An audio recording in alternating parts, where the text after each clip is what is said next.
નમસ્કાર મિત્રો, વિડીયોમાં તમારું સ્વાગત છે। જી હા મિત્રો, અત્યારે હાલ મોટા અને મહત્વના સમાચાર સામે આવી રહ્યા છે। તો મિત્રો, સમાચારમાં વાત કરીએ તો મુજપુર ગામે રહેતી ભટિયાર ફેમિલી બગદાણામાં ગુરુ પૂર્ણિમાએ દર્શન કરવા જતી હતી। તેઓ ગામથી હસતા રમતા નીકળ્યા હતા અને થોડી જ મિનિટોમાં આ પરિવાર વિખાઈ ગયો હતો। મુજપુર ગામથી થોડે દૂર આવેલો ગંભીરા પુલ તૂટી પડવાથી જીવલેણ દુર્ઘટનામાં પિતા, પુત્ર અને પુત્રીનો કાળનો કોળિયો બની જતા ભટિયાર પરિવાર પર આપ તૂટી પડ્યું હતું। જી હા મિત્રો, અત્યારે હાલ મોટા અને દુઃખદ સમાચાર સામે આવી રહ્યા છે।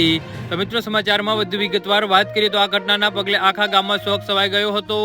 સાંજે એક સાથે પિતા, પુત્ર અને પુત્રીની અર્થીઓ ઉઠી ત્યારે ગામ આખું હિબકે ચડ્યું હતું। ભટિયાર પરિવારના સભ્ય મહેપતસિંહ ભટિયારે મેન્ડે સાથે વાત કરતા જણાવ્યું હતું કે આ દુર્ઘટનામાં મૃત્યુ પામનાર રમેશ મારો ભાણો થાય છે અને તે તેની પત્ની અને 2 બાળકો સાથે ગુરુ પૂર્ણિમા આવે છે એટલે ગાડીમાં બેસીને બગદાણા દર્શન કરવા જતો હતો।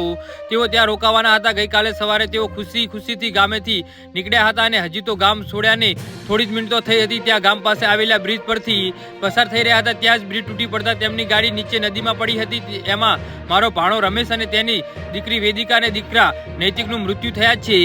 જી હા મિત્રો, અત્યારે હાલ મોટા અને મહત્વના સમાચાર સામે આવી રહ્યા છે। જ્યારે મારા ભાણાની પત્ની સોનલ બચી ગઈ છે।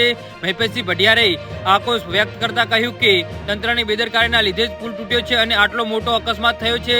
બ્રિજ બની ગયો હોત તો આ અકસ્માત થયો જ ન હોત। ખખડજ હાલતમાં હતો અને રિપેર કરાવવા માટે અને નવો બ્રિજ બનાવવા માટે કેટલી વાર રજૂઆત કરવા છતાં તંત્રને આ વાતને ધ્યાનમાં ના લીધી। જી હા મિત્રો।